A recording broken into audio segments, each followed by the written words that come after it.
আসসালামু আলাইকুম রহমতুল্লাহ। Basic computer কোর্সের এই পর্বে সবাইকে স্বাগতম। আমরা গত পর্বে এমএস ওয়ার্ডের প্রথম পর্ব নিয়ে আলোচনা করেছি। ধারাবাহিকভাবে পর্ব আসছে। আজকের পর্বে আমরা এমএস ওয়ার্ডের আরও গুরুত্বপূর্ণ টুলস বা রিবন নিয়ে আলোচনা করব। আপনারা যারা বাংলা টাইপ বা ইংলিশ টাইপ নিয়ে এ টু জেড ধারণা পেতে চান, আপনারা আমাদের চ্যানেলের প্লেলিস্টে দুটি প্লেলিস্ট রয়েছে, আপনারা চাইলে দেখে নিতে পারেন। আজকের পর্বে আমরা ফন্ট সেকশনের আরও কিছু গুরুত্বপূর্ণ টুলস নিয়ে আলোচনা করব। এরপর আমরা আলোচনা করব প্যারাগ্রাফ অপশন নিয়ে।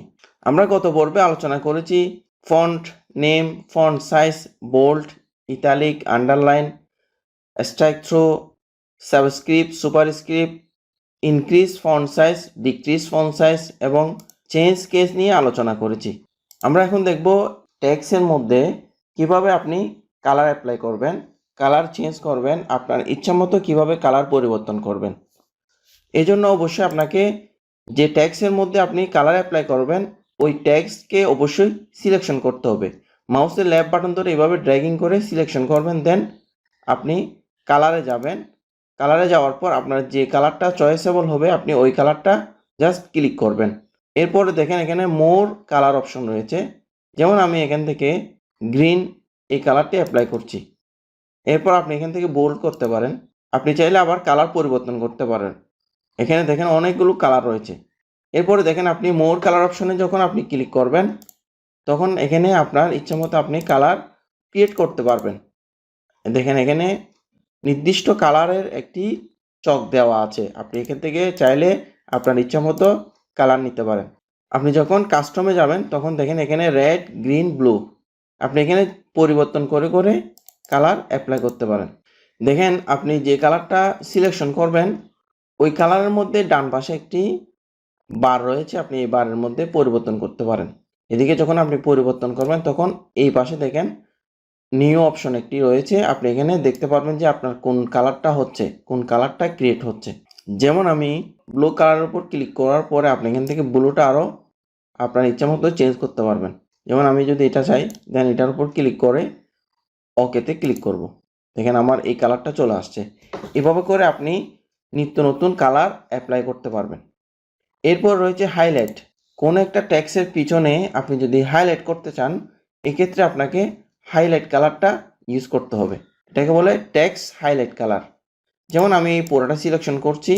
সিলেকশন করার পর এখানে যাব, এই অপশনে ক্লিক করব, দেন এখান থেকে আমি এই কালারটা দিব কিংবা এই কালার দিব কিংবা এই কালার দিব কিংবা এই কালার দিব। জাস্ট আপনি এটার উপর ক্লিক করবেন, তাহলে সেটা কি হয়ে গেল, অ্যাপ্লাই হয়ে গেল। এরপর যদি আপনি নান করতে চান তাহলে আবার সিলেকশন করবেন, দেন এটার উপর ক্লিক করবেন, দেন নো কালার অর্থাৎ নো হাইলাইট কালার। আবার যদি অ্যাপ্লাই করতে চান তাহলে এখানে ক্লিক করে আবার অ্যাপ্লাই করবেন। এভাবে করে আপনি টেক্সট হাইলাইট কালার ইউজ করতে পারেন। আশা করি আপনারা ফন্ট কালার এবং টেক্সট হাইলাইট কালারের ব্যাপারে আপনাদের আর কোনো প্রশ্ন থাকবে না। এভাবে করে আপনি এই টেক্সটগুলোর উপরও আপনি কালার অ্যাপ্লাই করতে পারেন, হাইলাইট কালার অ্যাপ্লাই করতে পারেন। আপনার যেটা ইচ্ছা আপনি সেটা অ্যাপ্লাই করতে পারেন এবং এখান থেকে ফন্ট কালারও অ্যাপ্লাই করতে পারেন। এরপর আমরা আলোচনা করব প্যারাগ্রাফ অপশন নিয়ে। প্যারাগ্রাফের অপশনের মধ্যে রয়েছে আপনার প্রথমে রয়েছে অ্যালাইন লেফট, এরপরে রয়েছে অ্যালাইন সেন্টার, এরপরে রয়েছে অ্যালাইন রাইট, এরপরে রয়েছে জাস্টিফাই। আপনি যদি কোনো একটা টেক্সটকে ডানে, বামে বা মিডলে আনতে চান তাহলে এই অপশনগুলো ব্যবহার করতে হবে। কিভাবে করবেন, যেমন আমি সিলেকশন করলাম, সিলেকশন করার পরে আপনি চাচ্ছেন এটাকে সেন্টারে করবেন তাহলে আপনি সেন্টারে ক্লিক করবেন। তারপর হচ্ছে রাইটে করবেন তাহলে রাইটে ক্লিক করবেন। তারপর হচ্ছে লেফটে করতে চান তাহলে লেফটে ক্লিক করবেন। এভাবে করে রাইট, লেফট, সেন্টার প্রত্যেকটার আবার শর্টকাট কমান্ড রয়েছে। যেমন লেফটের শর্টকাট কমান্ড হচ্ছে কন্ট্রোল এল, আর সেন্টারের শর্টকাট কমান্ড হচ্ছে কন্ট্রোল ই, আর রাইটের শর্টকাট কমান্ড হচ্ছে কন্ট্রোল আর। এভাবে করে আপনারা টেক্সটকে ডানে, বামে এবং মিডলে আনতে পারবেন। এরপর রয়েছে জাস্টিফাই। জাস্টিফাইটা কি কাজ করে, আমরা যখন অনেকগুলো লেখা লিখে ফেলি তখন আমাদেরকে ওই লেখাকে, ওই টেক্সটকে প্যারাগ্রাফ আকারে ক্রিয়েট করতে হয়। ক্রিয়েট করার পর আমরা যখন ডান পাশে দেখব যে আমার বাম পাশে কিন্তু আমার লেখা মিল রয়েছে একেবারে সমান, কিন্তু আমার ডান পাশে মিল নেই। এক্ষেত্রে আমাকে পুরোটা সিলেকশন করব, করার পরে আমরা জাস্টিফাই ক্লিক করব। দেখেন আমার এখন ডান পাশে পুরোটা কি হয়ে গেল, একেবারে সমান হয়ে গেল। এভাবে করে আপনারা জাস্টিফাই অপশনটি অ্যাপ্লাই করবেন। এরপর আমরা আলোচনা করব যে বুলেট পয়েন্ট নিয়ে। এই বুলেট পয়েন্টের কাজ কি? বুলেট পয়েন্টের কাজ হচ্ছে স্পেশালি মার্ক করে দেওয়া। কোনো একটা লেখাকে আপনি একেবারে হাইলাইট করে দেখাতে চাচ্ছেন যে এই লেখার মধ্যে গুরুত্বপূর্ণ কথা রয়েছে যেটা আপনাকে অবশ্যই পড়তে হবে। এক্ষেত্রে আপনাকে বুলেট পয়েন্টই ইউজ করতে হবে। যেমন আমি যদি এই লেখাটা পুরোটা সিলেকশন করি, দেন আমি বুলেট পয়েন্টে যাই, জাস্ট ক্লিক করলাম, তাহলে দেখেন এখানে অনেক রকমের বুলেট পয়েন্ট রয়েছে। প্রথমে রয়েছে নান, অর্থাৎ আপনি যদি কোনো বুলেট পয়েন্ট ইউজ করতে না চান তাহলে নানে ক্লিক করবেন। এরপরে অনেকগুলো এখানে অপশন রয়েছে, আপনারা চাইলে ছবিও নিয়ে আসতে পারেন। তারপরে এখানে দেখেন এটা একটা বুলেট পয়েন্ট, এটা একটা বুলেট পয়েন্ট, এরপর এভাবে, এরপর এভাবে, এরপর এভাবে, এরপর এভাবে, এরপর এভাবে। আপনারা যদি ছবিকে আনতে চান তাহলে কিভাবে আনবেন? আপনারা এখানে দেখেন ডিফাইন নিউ বুলেট পয়েন্ট, এখানে ক্লিক করবেন। এখান থেকে সিম্বল নিয়ে আসতে পারেন আপনার ইচ্ছা মতো। আপনি এখান থেকে এই যে অনেকগুলো সিম্বল আছে এগুলো নিয়ে আসতে পারেন। এখানে স্ক্রলিং বারকে যদি উপর নিচে নেন তাহলে আপনারা অনেকগুলো সিম্বল দেখতে পারবেন। যেমন আমি যদি চাই এটাকে আনবো, জাস্ট সিলেকশন করবেন, দেন ওকেতে ক্লিক করবেন, এরপর হচ্ছে ওকে। এভাবে করে আপনারা সিম্বলগুলোকে বুলেট পয়েন্টে নিয়ে আসতে পারবেন। এরপর আপনি যদি পিকচার আনতে চান তাহলে পিকচার আনবেন, পিকচারে ক্লিক করবেন, দেন ওয়ার্ক অফলাইন। এরপর আপনি এখান থেকে পিকচার নিয়ে আসবেন। আমি ডাউনলোডে ক্লিক করছি। এখানে যদি কোনো পিকচার থাকে সেটাকে আপনি নিয়ে আসতে পারেন। যেমন আমি চাচ্ছি এই যে এই পিকচারটা নিয়ে আসবো, দেন এটার উপর ক্লিক করছি, দেন ইনসার্ট, এরপরে ওকে। দেখছেন আমার এই পিকচারটা এই পাশে চলে আসছে। এভাবে করে আপনারা যে কোনো ছবিকে নিয়ে আসতে পারেন, যে কোনো সিম্বলকে নিয়ে আসতে পারেন। এছাড়াও এখানে নির্দিষ্ট কিছু ডিফল্টভাবে কিছু বুলেট পয়েন্ট দেওয়া আছে, এগুলো প্রত্যেকটা পিসিতে থাকে। প্রত্যেকটা কম্পিউটারে, ল্যাপটপ কিংবা ডেস্কটপে যখন আপনি মাইক্রোসফট ওয়ার্ড ইনস্টল করবেন তখন ওই অপশনগুলো অটোমেটিকলি চলে আসবে। এখন প্রশ্ন হচ্ছে এই বুলেট পয়েন্টটা প্যারাগ্রাফ আকারে হয় কিনা কিংবা প্রত্যেকটা লাইনে হয় কিনা।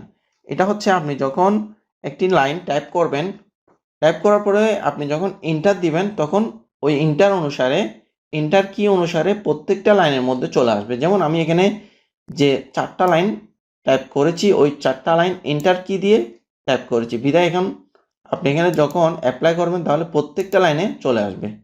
এই প্যারাগ্রাফটা আমি এন্টার দিয়ে টাইপ করি নাই, বিধায় এখানে আমার এই পুরোটাকে একটি প্যারাগ্রাফ ধরা হয়েছে। মাইক্রোসফট ওয়ার্ডে যখন আপনি কোনো এন্টার কি দিয়ে টাইপ করবেন তখন প্রত্যেকটা এন্টার কি হচ্ছে এক একটা প্যারাগ্রাফ।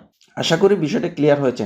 অর্থাৎ আমি এখানে প্রত্যেকটা লাইনের মধ্যে এন্টার কি প্রেস করেছি বিধায় আমার এখানে কি চলে আসছে, বুলেট পয়েন্ট চলে আসছে। আর এটার মধ্যে আমি যখন এন্টার কি না দিয়ে পুরো প্যারাগ্রাফটা টাইপ করেছি তাই এখানে পুরো প্যারাগ্রাফের জন্য একটা বুলেট পয়েন্ট চলে আসছে। আশা করি বিষয়টা আপনারা ক্লিয়ার হয়েছেন। এরপরে হচ্ছে আমরা কোনো নাম্বারিং ইউজ করতে চাইলে আমরা পরবর্তী অপশন থেকে ইউজ করতে পারবো, এটাকে বলে নাম্বারিং অপশন। এখানে রয়েছে আপনার 1 2 3, তারপর রয়েছে ABC, তারপর রয়েছে রোমান সংখ্যা, অনেকগুলো অপশনে বিভক্ত। এখানে আপনারা অনেকগুলো অপশন পাবেন। এই অপশনগুলোর মাধ্যমে আপনারা অনেকগুলো প্রশ্ন টাইপ করতে পারেন, অনেকগুলো নাম্বারিং দিয়ে অনেকগুলো নেম, অনেকগুলো লিস্ট করতে পারেন। এভাবে আপনারা এই অপশনটা ইউজ করবেন। এটা কিভাবে ইউজ করবেন? যেমন আমি পুরোটা সিলেকশন করছি, এরপর হচ্ছে এখান থেকে নাম্বার দিতে পারেন, নাম্বার অ্যাপ্লাই করতে পারেন। এইভাবে নাম্বার ফরম্যাটটা দুইভাবে রয়েছে। তারপর রোমান সংখ্যা রয়েছে, তারপর ABC রয়েছে, তারপর এখানে ABC অন্যভাবেও রয়েছে ব্র্যাকেট দিয়ে, ব্র্যাকেট ছাড়া রোমান সংখ্যা এভাবে রয়েছে। এভাবে করে আপনারা এই নাম্বারিং অপশনটা ইউজ করতে পারেন। যেমন আমি একটা উদাহরণ দেখাই, আমি একটা নাম টাইপ করছি যে মোহাম্মদ, তারপর আপনি যদি এন্টার দেন তাহলে কিন্তু আমার পরের নামটা আমাকে টাইপ করার অপশন দিবে। যে এখন আপনি যদি নাম্বারিং অপশনটা অ্যাপ্লাই করে দেন, এরপর যখন আপনি পরের অপশনে যাবেন, পরের নাম লিখবেন, অটোমেটিকলি ট্রিটা ক্রিয়েট হয়ে যাবে। এভাবে করে আপনারা নাম্বার অপশনগুলো ইউজ করতে পারেন। এরপর আমরা আলোচনা করব ডিক্রিজ ইনডেন্ট, ইনক্রিজ ইনডেন্ট, অর্থাৎ কোনো একটা লেখাকে নির্দিষ্ট দূরত্বে নিয়ে যাওয়া, কোনো একটা টেক্সটকে নির্দিষ্ট দূরত্বে নিয়ে যাওয়া।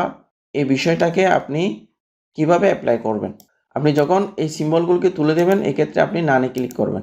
এই সিম্বলগুলোকে যখন আপনি তুলে দিতে চাইবেন তখন নানে ক্লিক করবেন। এখানে রয়েছে ইনক্রিজ ইনডেন্ট, এরপর রয়েছে ডিক্রিজ ইনডেন্ট। এগুলো কিভাবে কাজ করে আমি পুরোটা সিলেকশন করলাম, এরপরে দেখেন এটা হচ্ছে রাইট, মানে সিম্বলে দেওয়া আছে রাইট উপরে, এখানে যে সিম্বল দেওয়া আছে এখানে কি রয়েছে রাইট এরো। আপনি যখন এভাবে ক্লিক করবেন দেখেন নির্দিষ্ট দূরত্বে সরে যাচ্ছে।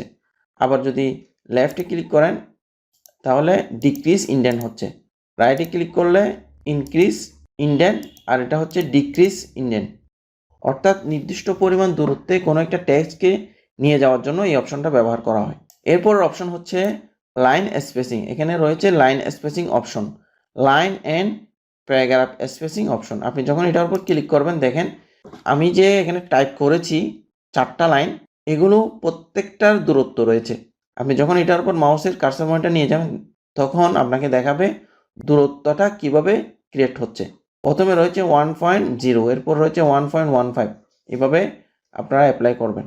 আপনি যদি একেবারে কমিয়ে আনতে চান, আপনি যদি একেবারে এখন দেখেন আপনি যদি একেবারে কমিয়ে আনতে চান তাহলে কোথায় যাবেন, লাইন স্পেসিং অপশন, অপশনে যাওয়ার পর এখানে দেখেন বিফোর আফটার, বিফোর এবং আফটার। বিফোরে রয়েছে 0 পিটি, আপনি আফটারে 8 পিটি দেখতে পাচ্ছেন। আপনি এখান থেকে 0 করে দেন, একেবারে 0। এরপর এখান থেকে লাইন স্পেসিং মাল্টিপলে গিয়ে আপনি এটাকে সিঙ্গেল করে দেবেন, দেন কিবোর্ড থেকে এন্টার কি অথবা এখানে ওকেতে ক্লিক করবেন। তাহলে দেখেন আমাদের প্রত্যেকটা লাইনের স্পেস একেবারে ছোট হয়ে আসছে, মানে একেবারে কোনো লাইন স্পেসিং নেই। আপনি যদি আর একটু বাড়াতে চান, আপনি চাচ্ছেন যে একটু করে বাড়াবেন, তাহলে লাইন স্পেসিং অপশনে যাবেন। এরপর হচ্ছে আফটারের মধ্যে আপনি 6 দিতে পারেন, 6 পিটি, দেন ওকেতে ক্লিক করবেন। আপনারা যখন পিটিগুলো বাড়াবেন তখন এখানে এই যে ড্রপ ডাউন এরো কিতে এখানে ক্লিক করবেন, আপ এরো এবং ডাউন এরো কিতে ক্লিক করলে এগুলো বাড়বে এবং কমবে। এই যে এভাবে 6 পিটি দিতে পারেন। এভাবে করে আপনারা লাইন স্পেসিং অপশনটা ইউজ করতে পারেন।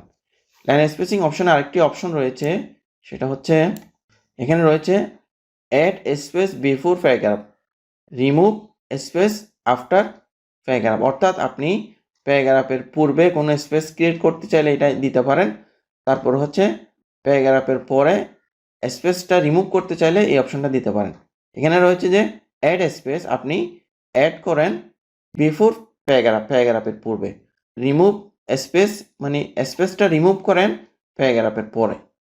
এই যে দেখতে পাচ্ছেন এখানে আমি যখন মাউসের কার্সর পয়েন্টে নিয়ে যাচ্ছি আমার এই যে প্যারাগ্রাফটা এটা পরিবর্তন হচ্ছে, উপরে নিচে হচ্ছে। আশা করি এই বিষয়টা ক্লিয়ার হয়েছেন। এরপর রয়েছে শেডিং কালার, অর্থাৎ আপনি নির্দিষ্ট কোনো লেখাকে, নির্দিষ্ট কোনো প্যারাগ্রাফকে আপনি কালারে আবদ্ধ করতে পারবেন, কালারের মধ্যে নিয়ে আসতে পারবেন। যেমন আমি যদি এটাকে সিলেকশন করলাম পুরো লাইনটাকে আলাদাভাবে, এখান থেকে আমি হাইলাইট কালারটা ইউজ করতে পারি। এখান থেকে আপনি শেডিং কালার ইউজ করতে পারেন, যে কোনো শেডিং কালার আপনি এখান থেকে ইউজ করতে পারেন। আপনি মোর কালারে গিয়ে ঠিক সেম আগের মতো আপনি আপনার ইচ্ছা মতো আপনি কালার অ্যাপ্লাই করতে পারবেন। যেমন আমি এখান থেকে একটা কালার অ্যাপ্লাই করি, এই যে এটা। যদি আপনি চান পুরো প্যারাগ্রাফে অ্যাপ্লাই করবেন তাহলে পুরো প্যারাগ্রাফে এখান থেকে অ্যাপ্লাই করতে পারবেন। এভাবে করে আপনি আপনার টেক্সটের মধ্যে শেডিং কালার ইউজ করতে পারেন। এরপর রয়েছে বর্ডার, অর্থাৎ আপনি যদি চান পেজের মধ্যে বর্ডার দিতে পারেন। আপনি যদি চান পেজের মধ্যে বর্ডার দিবেন তাহলে এই অপশনটা ইউজ করতে পারেন। আপনি যদি চান টেক্সটের মধ্যে বর্ডার দিবেন তাহলে এই অপশন থেকে বর্ডার ইউজ করতে পারেন। এটা কীভাবে করবেন, ধরেন আমি পুরোটা সিলেকশন করলাম, এখানে যে 4টা লাইন রয়েছে, দেন এখান থেকে আমি বর্ডার দেখেন, bottom border, top border, left border, right border. এখানে ট্যাক্সের মধ্যে যে শেডিং কালারটা ইউজ করছি সেটা আমি অফ করে দিচ্ছি। জাস্ট এখানে নানে ক্লিক করবেন, সিলেকশন করে নানে ক্লিক করবেন। এরপর দেখেন আমি এটা পুরোটা ধরলাম, এরপর এখান থেকে border, bottom, top, left, right, no border, all border. আপনি যদি অল বর্ডার সিলেকশন করেন তাহলে আপনার প্যারাগ্রাফ অনুসারে বর্ডারটা ক্রিয়েট হয়ে যাবে। প্যারাগ্রাফ বলতে যেটা আমি পূর্বে বুঝিয়েছি, প্রত্যেকটা এন্টার কি হচ্ছে এমএস ওয়ার্ডের মধ্যে প্যারাগ্রাফ। অর্থাৎ আপনি যদি একটা ওয়ার্ড লিখে এন্টার কি দেন তাহলে ওটা প্যারাগ্রাফ হয়ে যাবে। ঠিক সেম আপনি এখানেও এই জিনিসটা অ্যাপ্লাই করতে পারেন। আমি এখান থেকে এটাকে অফ করে দিব বা এখান থেকে নো কালার দিয়ে দিব, এখান থেকে আমি এটাকে নান করে দিব। এরপর হচ্ছে এখান থেকে আমি অল বর্ডার দিব। এখানে কিন্তু অনেকগুলো লাইন, তাহলে এখানে বর্ডার হয়েছে একটা, আর এখানে 4টা লাইন, 4টা লাইনের জন্য 4টা বর্ডার। এটার কারণ হচ্ছে এন্টার। এরপর আমি আরেকটু ক্লিয়ার করছি, যেমন আমি এখানে কিছু একটা টাইপ করলাম, কিবোর্ড থেকে এন্টার কি দিলাম, আবার কিছু টাইপ করলাম, তাহলে আমি যখন এই পুরোটা সিলেকশন করব, দেন এখান থেকে বর্ডার দিব, তখন কিন্তু দুইটা বর্ডার হয়ে যাবে, কারণ আমি এখানে এন্টার কি দিয়েছি বিদায়। আর যদি আপনি এন্টার কি না দেন, যেমন আমি যদি একটু নিচে আসি, কোনো এন্টার কি দিচ্ছি না, এন্টার কি ছাড়া আপনি যদি এখানে কি করেন, টাইপ করেন, এক্ষেত্রে আপনার কি হবে, বর্ডার হবে যে একটা। আশা করি আপনাদের বর্ডার এবং শেডিং কালারের অপশন নিয়ে আর কোনো প্রশ্ন থাকবে না।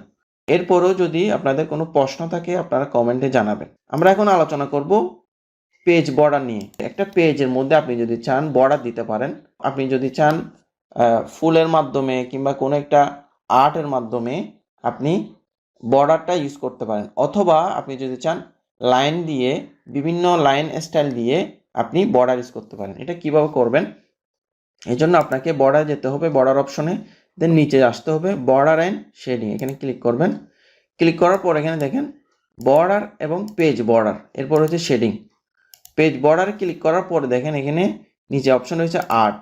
আপনি এখান থেকে অনেকগুলো আর্ট অপশন পাবেন, এখান থেকে আপনি যে কোনো একটা ইউজ করতে পারেন। যেমন আমি এটাতে অ্যাপ্লাই করলাম, ডান পাশে দেখেন আমার এটা হচ্ছে টপ, এটা হচ্ছে বটম, এটা হচ্ছে রাইট, এটা হচ্ছে লেফট। অর্থাৎ আপনি বর্ডারের মধ্যে কোন পাশটা বর্ডার চাচ্ছেন না, যদি এভাবে করতে চান তাহলে এই অপশনগুলোর মধ্যে ক্লিক করে অফ অন করতে পারেন। আমি যেহেতু সম্পূর্ণ চাচ্ছি বিধায় সবগুলোকে অন করে দিয়েছি। এরপর আপনি এখান থেকে উইডথ থেকে আপনি পিটিটা কমাই দিতে পারেন। আপনি এতটুকুর মধ্যে ওকে দেন, তাহলে দেখেন আমার পেজের মধ্যে বর্ডার চলে আসলো। আপনি চাইলে এটাকে বাড়াইতে কমাইতে পারবেন। আপনি আবার যাবেন অপশনে, দেন নিচে আসবেন, এখান থেকে আমরা পিটিটা কমাই দেব, পেজ বর্ডারে যাব, এখান থেকে দেখেন একেবারে এটাকে কি করে দিব, 10 করে দিব, 10 পিটি, দেন ওকে। দেখছেন, এভাবে করে আপনারা বর্ডার ইউজ করতে পারেন, পেজ বর্ডার। দেন এখানে আরও অনেকগুলো অপশন রয়েছে, আপনারা এগুলো ইউজ করতে পারেন। এই যে প্রথমে রয়েছে অ্যাপল, আপনারা এক একটা করে ট্রাই করবেন, যেটা ভালো লাগে সেটা ইউজ করবেন। যে এটাও একটা বর্ডার, এগুলো যখন আপনি প্রিন্ট করবেন তখন দেখতে অনেক সুন্দর দেখাবে। এরপরে দেখেন আপনি আবার বর্ডারের মধ্যে কালার অ্যাপ্লাই করতে পারবেন। উপরে দেখতে পাচ্ছেন স্টাইল, আমরা যখন এই স্টাইলগুলো ইউজ করব, এখানে লাইন দিয়ে বিভিন্ন স্টাইল রয়েছে, যেমন এই যে এটা একটা স্টাইল। আপনি এগুলো মোটা ইউজ করতে পারেন, চিকন ইউজ করতে পারেন। যেমন আমি যদি এটা ইউজ করি, এখান থেকে এই যে এটা ইউজ করলাম, এবং এখান থেকে আপনি কালার ইউজ করতে পারেন, যে রেড কালার দেখছেন এখানে প্রিভিউতে দেখাচ্ছে। তারপর হচ্ছে এখান থেকে এই কালারটা ইউজ করতে পারেন, এখান থেকে আপনি গ্রিন ইউজ করতে পারেন, এখান থেকে আপনি বেগুনি কালারটা ইউজ করতে পারেন। আপনার ইচ্ছা মতো আপনি এখানে কালার ইউজ করতে পারেন। এরপর হচ্ছে আপনি ওকেতে ক্লিক করবেন, দেখেন বর্ডারটা চলে আসছে। তাহলে আমরা আজকের পর্বে আমরা আলোচনা করেছি ফন্টের যে বাকি অপশনগুলো রয়েছে, আমরা এগুলো নিয়ে আলোচনা করেছি। এরপর হচ্ছে প্যারাগ্রাফের যে গুরুত্বপূর্ণ অপশনগুলো রয়েছে, আমরা এগুলো নিয়ে আলোচনা করেছি। দুটি অপশন আমরা আলোচনা করি না, একটি হচ্ছে কালারের মধ্যে গ্রেডিয়েন্ট কালার, আর একটি হচ্ছে টেক্সট ইফেক্ট। আমাদের সফটওয়্যারের সমস্যার কারণে আমরা আপনাদেরকে এটা শেয়ার করতে পারি না। আমরা পরবর্তী একটি পর্বে আমরা এই বিষয়গুলো নিয়ে আলোচনা করব। আপনাদের কোনো প্রশ্ন থাকলে আপনারা কমেন্টে জানাবেন। আজ এখানে শেষ করছি, আপনারা সবাই ভালো থাকবেন, সুস্থ থাকবেন, আল্লাহ হাফেজ।